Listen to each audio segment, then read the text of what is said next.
Hey there, Father Michael here. I already did this once today, but for some reason it disappeared. So I'm gonna do it again.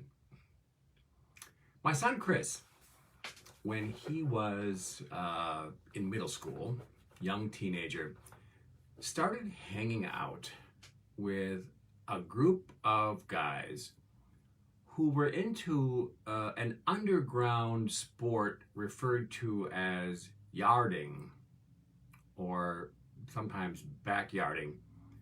I didn't even know what the heck it was, to be honest. What it is a kind of low budget wrestling federation. It's not official, it's not recognized by anybody except the people who do it, but it's quite a thing, it turns out. Well, most of these guys that Chris hung out with, they were not actual wrestlers. The only moves that they had, they learned from watching WWF. This was back in the day before they made them change the name to WWE.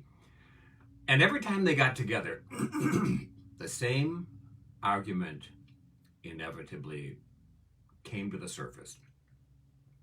Those who claimed that WWF was real wrestling, and the smarter boys who realized that it was pretty much just theatrics and for entertainment purposes only. But that did not stop them from trying to copy those potentially paralyzing for life moves. Most of the backyard wrestlers, this is true not only in his little clique, but also with others, they're just trying to copy the wrestling that they've seen on TV or maybe a YouTube video. But there are always a couple who actually know what they're doing, who are maybe on the wrestling team at school.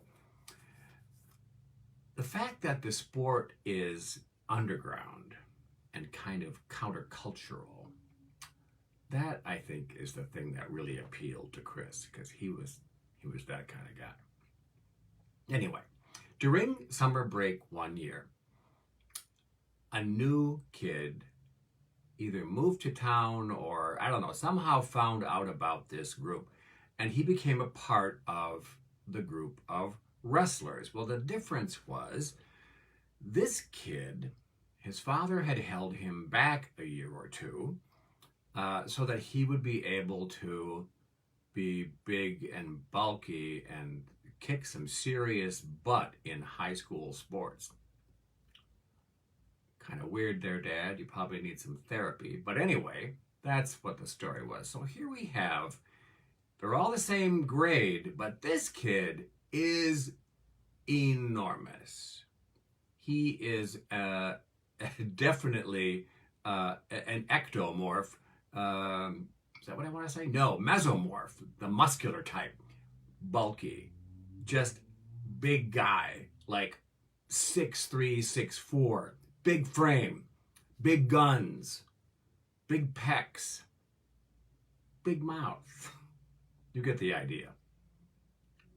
Well, they got along on the surface, but eventually Chris decided that he had had enough of this guy's braggadocio, and he challenged this bigger guy to a wrestling match in his friend Brian's backyard.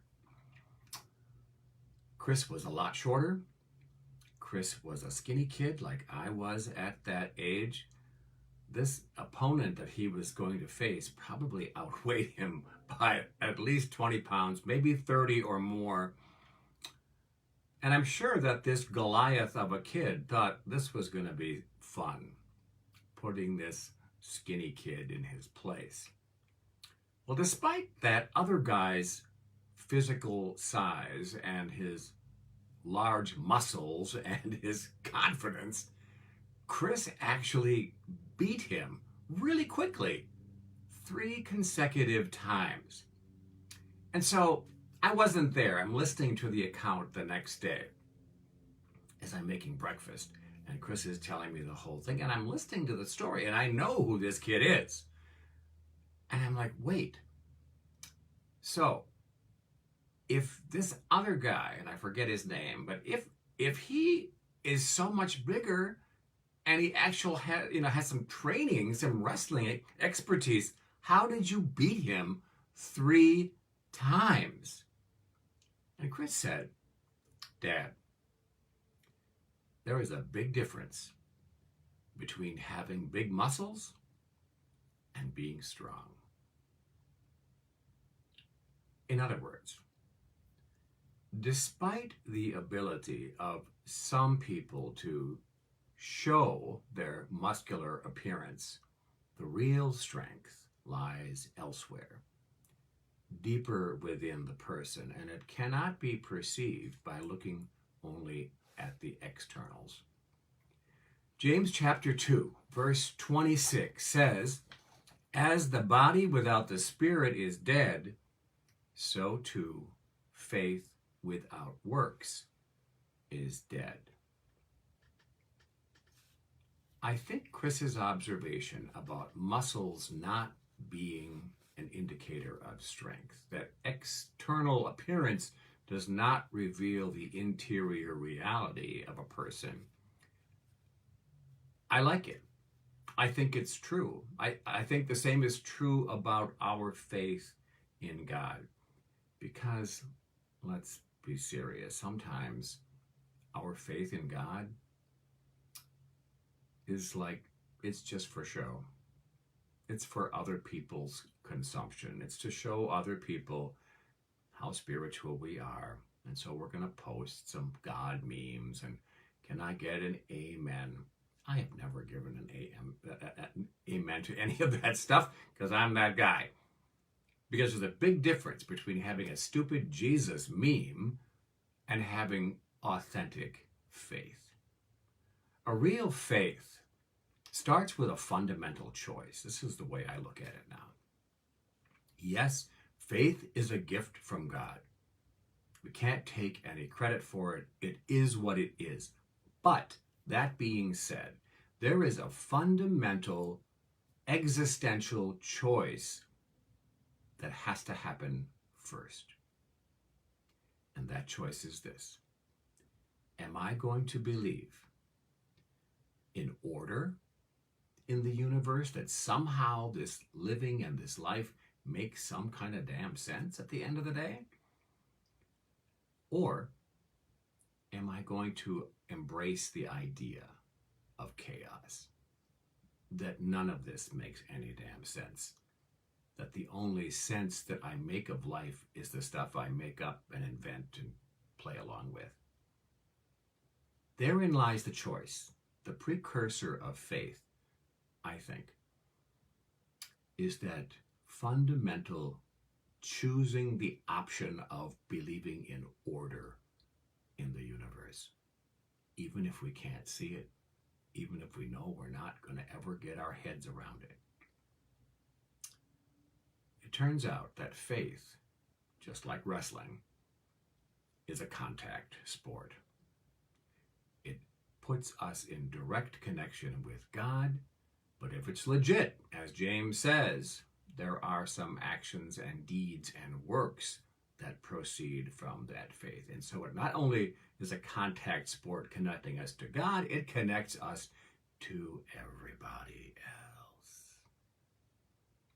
And like any other contact sport you can think of, faith too requires some training and some persistence and some damn discipline. Faith, if it is real, grows and develops through prayer and both kinds of prayer, private prayer and also corporate communal prayer. But the fruits of faith are always the same. Service to others. It is so easy for us to say, I believe in God. I love Jesus. I have surrendered my will to my higher power. I hear that line all the time in recovery. That's just flexing our damn muscles. That's for other people's consumption. And that kind of glib, self-satisfied faith There's no way that that kind of faith is going to be able to withstand the challenges or win even the smallest victory in life. On the other hand, real faith, the genuine article, relies on the power of God as well as the indwelling Christ consciousness that all the baptized have put on. And it's those things, those two powers, that allow us to stay standing even when the floodwaters are threatening to sweep us away. Authentic faith, real faith, proves itself by lifting others' burdens, by spreading hope even when it might be in short supply, and quite often by moving those mountains that we never thought would budge. Pray with me. Loving Father, Mother God, you call us to be our better selves in this moment. So help us. Help us to be conscious of how we are living our faith. Help us to be observant of what's going on inside of us. And when we are projecting our faith for someone else's benefit, help us to take a breath and stop. Instead, let us not care what others think about what we believe. Let them see by our actions and by our works that we are connected to you and to everyone else. Keep us mindful in our ongoing training. Keep us persistent. Teach us what discipline is, so that we might, at the end of the day, find our power in strength, not in appearances. Amen. Have a great day.